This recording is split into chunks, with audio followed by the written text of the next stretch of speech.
तो मैं अतुल चौधरी आ गया हूँ एक और नया वीडियो लेके अपने एक्सेल ट्यूटोरियल का, जो कि है हमारा day number 25। Yes, day number 25 अपनी एक्सेल ट्रेनिंग का।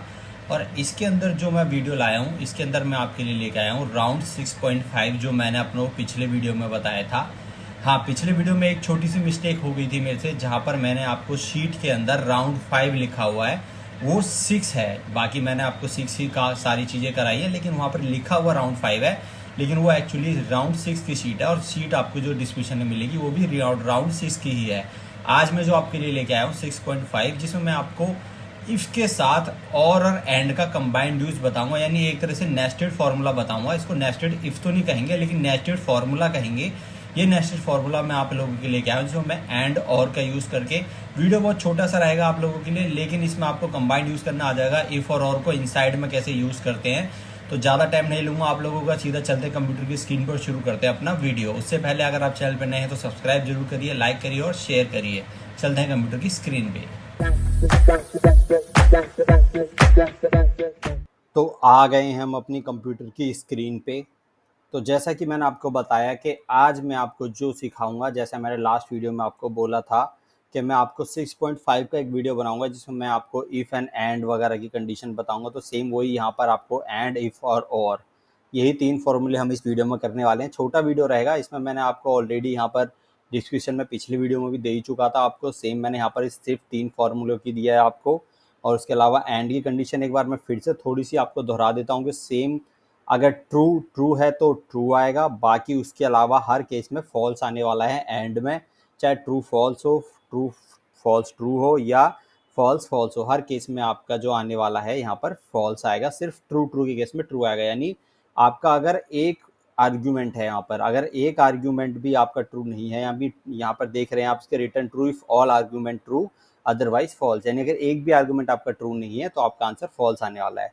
और अब आते हैं ऑफ के और के केस में। तो और में जो आपका सिंपल है कि यहाँ पर आपको ट्रू ट्रू के केस में ट्रू रहेगा, ट्रू फॉल्स के केस में ट्रू, यानी एक भी आर्गूमेंट कहीं पे ट्रू हुआ तो आपका आंसर ट्रू आएगा, अनलेस फॉल आने वाला है। यानी कि यहाँ पर अगर return true any value against true, तो यानी आपका आंसर ट्रू आएगा, नहीं तो अदरवाइज फॉल्स आएगा। यानी ऑलमोस्ट इसके केस में सारे फॉल्स हुए तभी आपका आंसर फॉल्स आएगा। और इफ़ की कंडीशन हमेशा बेस्ड ऑन ट्रू फॉल पे नहीं है, ये आपका जो आंसर आपको डिपेंड करती है, आपकी कंडीशन बेस पे देती है। तो आज आप शुरू करते हैं अपना, थोड़ा सा इस फॉन्ट को हम अपना बड़ा कर लेते हैं। तो फॉन्ट को बड़ा करने के लिए हम बस सेलेक्ट करना है, और यहाँ पर इस तरह से हमारा फॉन्ट जो है बड़ा हो गया। तो अब यहाँ पर जैसे मैंने आपके लिए एक डेटा ऑलरेडी तैयार करके रखा हुआ है, और कंडीशन भी मैंने आपको यहाँ पर लिख रखी है। कंडीशन क्या है कि पहली कंडीशन हमारी जो है यहाँ पर वो है कि जो हमारी परफॉर्मेंस रेटिंग है वो जिसकी भी 4 और हायर हो, यानी जो ये परफॉर्मेंस रेटिंग है ये वाली, अगर किसी की भी 4 है या 4 से ज़्यादा है, और उसका डिपार्टमेंट जो है सेल और आईटी है, यानी यहाँ पर जो डिपार्टमेंट आ रहे हैं या तो वो सेल होना चाहिए या आईटी होना चाहिए। अगर एचआर आ रहा है कहीं पे तो वो हमारा उसमें काउंट नहीं करेगा। तो अगर मैं सिर्फ ये कंडीशन इफ़ के बेस पे लगाऊंगा तो मेरे को इफ़ के बेस पे नहीं लगा पाऊंगा। मुझे क्या करना पड़ेगा, मुझे इसमें मल्टीपल कंडीशंस लगानी पड़ेंगी। यहाँ पर मैं यूज़ करूँगा इसको कंबाइंड करके, इफ़ एंड और का यूज़। तो सबसे पहले मैं यहाँ पर लिखूंगा इक्वल टू करके इफ़, उसके बाद मैं कंडीशन लगाऊंगा एंड, इसको भी टैब प्रेस कर दूंगा, और उसके बाद लास्ट कंडीशन जो मैं लगाऊंगा और।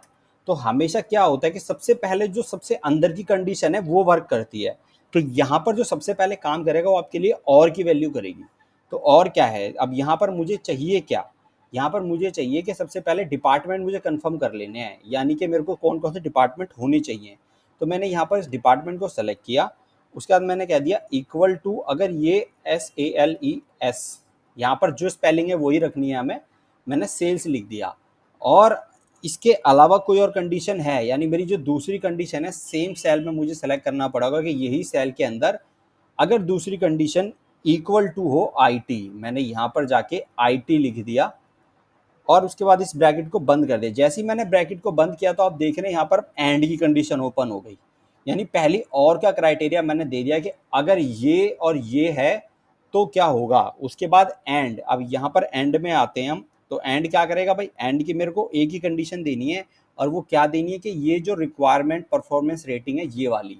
तो मुझे क्या करना पड़ेगा, मुझे यहाँ पर लॉजिक जो है वो देना पड़ेगा इस तरह से कि मैंने कॉमा दिया यहाँ पे, ठीक है, पहला लॉजिक क्या, अब मेरा जो लगेगा वो लॉजिक लगेगा कि मेरे G4 के अंदर यहाँ पर अभी मुझे देना क्या है कि मुझे देना है इक्वल टू और ग्रेटर देन, दोनों देने हैं। तो मैं क्या करूँगा, यहाँ पर ग्रेटर देन और इक्वल टू दूंगा और उसके बाद अपना यहाँ पर जो कंडीशन है वो दूंगा। मेरे अब नंबर्स हैं तो नंबर्स में नॉर्मली लिख सकता हूँ। अगर ये कैरेक्टर होता तो मुझे डबल इन्वर्टेड कॉमा के अंदर ही देना होता, जैसे हमने सेल्स और IT दिया है। उसके बाद मैंने इस ब्रैकेट को कर दिया बंद। अब मेरा जो अगली कंडीशन आएगी, अब मैंने यहाँ क्राइटेरिया दे दिया, हमने लॉजिकल टेस्ट मैंने अपना लिख दिया कि ये मेरे को इसके बेस पे आंसर चाहिए। आंसर चाहिए क्या, अब मुझे आंसर ये चाहिए कि अगर ये सब मेरे मैच कर रहे हैं तो भाई आप मेरा जो क्राइटेरिया है वो हो गया एलिजिबल। तो मैं यहाँ पर जो क्राइटेरिया है वो मेरा हो गया एलिजिबल है। मेरा कंटेंट जो है वो डिपार्टमेंट और उसका सेल है और उसकी रेटिंग 4 है या उससे ज़्यादा है तो एलिजिबल है, नहीं तो वो नॉट एलिजिबल है। यानी यहाँ पर मेरा दूसरा क्राइटेरिया अनलेस जो बना वो बना नॉट एलिजिबल। दूसरे केस में मैंने ये लिख दिया और उसके बाद डबल इंटरेड कॉमा करके ब्रैकेट क्लोज और एंटर। तो अब मैंने इसको ड्रैग एंड ड्रॉप कर दिया। तो अब यहाँ देखेंगे सिर्फ एक ही कंडीशन, पहले इसने HR पे नॉट एलिजिबल दे दिया, बाकी सब में एलिजिबल है। क्यों, क्योंकि मेरी कंडीशन देखो सब में मैच हो रही है। IT है सेल है, यहाँ पर दोनों। अगर मैं यहाँ पर भी एलिजिबल है, अगर मैं इसको HR कर देता हूँ तो ये नॉट एलिजिबल होगा। क्यों, क्योंकि मेरी पहली कंडीशन ही मैच नहीं करी, क्योंकि मैंने डिपार्टमेंट IT और सेल कहा था। और अगर उसने पहली दो कंडीशन मैच करा दी हैं तो उसके बाद वो देखेगा यहाँ पर जाके कि या तो क्राइटेरिया उसका 4 होना चाहिए या उससे ज़्यादा होना चाहिए। अगर मैंने इसको 3 कर दिया तो भी नॉट एलिजिबल हो जाएगा। या मैं यहाँ पर ये भी कर सकता था कि मैं इक्वल टू हटा देता यहाँ से, कि जिसका भी ग्रेटर देन 4 हो, इक्वल टू हटा देता हूँ और मैंने ग्रेटर देन 4 कर दिया यहाँ पर। तो अब देखिए सिर्फ 2 में ही आ रहा है। क्यों, क्योंकि यहाँ पर 5 है और यहाँ पर 5 है, बाकी यहाँ पर 4 है, तो वो कंडीशन मैच नहीं कर रही है। तो ये मेरा बोनस क्राइटेरिया बन गया। यहाँ पर मैंने यूज़ किया एंड भी, और भी और इफ़ भी। तो ये मेरी पहली कंडीशन तीनों में यूज़ हो गई और एक क्राइटेरिया जो नेस्टेड फार्मूला यहाँ पर बन गया। अब मैं एक और फार्मूला जाता हूँ यहाँ पर, जो है न्यू सैलरी। मुझे नई सैलरी बनानी है पर्सन्स की। किस बेस पे बनानी है, ये मैंने नीचे कंडीशन लिखी है कि अगर 10% इंक्रीमेंट उसका होगा एम्प्लॉय का, अगर उसको 10 साल का एक्सपीरियंस है तो, और अगर उसको 5 साल का एक्सपीरियंस है या उससे कम है, यानी अगर उसको 10 साल से कम का एक्सपीरियंस है तो उसका जो होगा 5% होगा। तो अब मुझे इसके लिए करना क्या होगा, मुझे यहाँ पर करना है सबसे पहले मेरा जो क्राइटेरिया, मैं इफ़ और एंड का यूज़ करूँगा। मुझे क्या चाहिए कि जो उसकी एज है वो भी 40 से बड़ी होनी चाहिए या 40 से बराबर होनी चाहिए। तो मुझे करना क्या है, यहाँ पर इक्वल टू प्रेस करूँगा। मैंने इफ़ प्रेस किया, उसके बाद मैंने यहाँ पर एंड लगाया, क्योंकि दो कंडीशन है यहाँ पर मेरे पास कि मुझे उसकी एज भी जाननी है, कि उसकी जो एज है वो 40 साल से बड़ा होना चाहिए। एज यहाँ पर मैंने लिखी नहीं है, मैं एज लिख देता हूँ यहाँ पर जाके, कि यहाँ पर जो एज है वो हमारी होनी चाहिए 40 ग्रेटर देन या इक्वल टू भी कर सकते हैं, ठीक है। तो ये एज होनी चाहिए उसकी।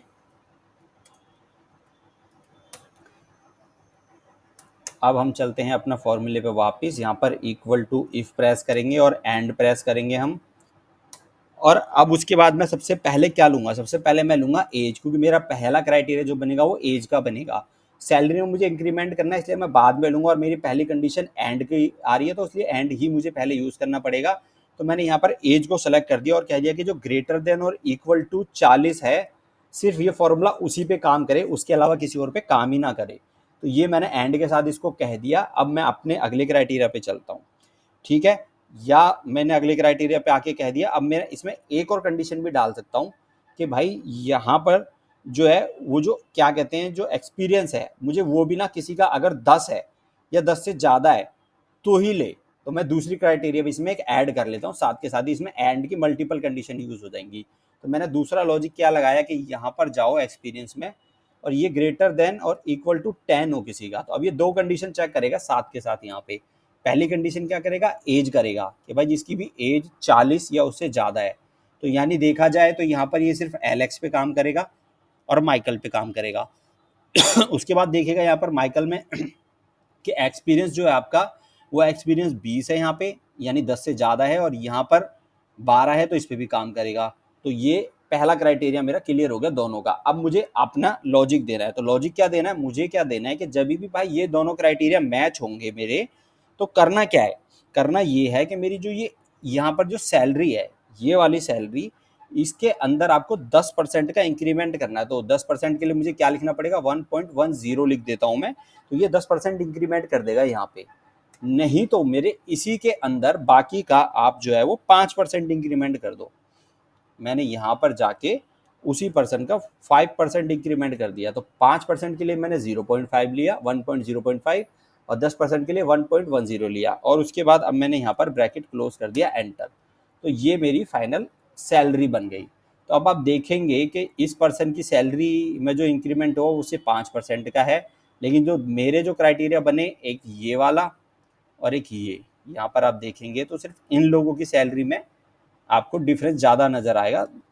यहाँ पर 65 थी इसकी, यहाँ पर आ गई 71,500, और यहाँ पर इसकी 80 थी, 88 आ गई। बाकी की देखिए 55 से आपकी यहाँ पर 57 हुई, 75 से 78 हुई।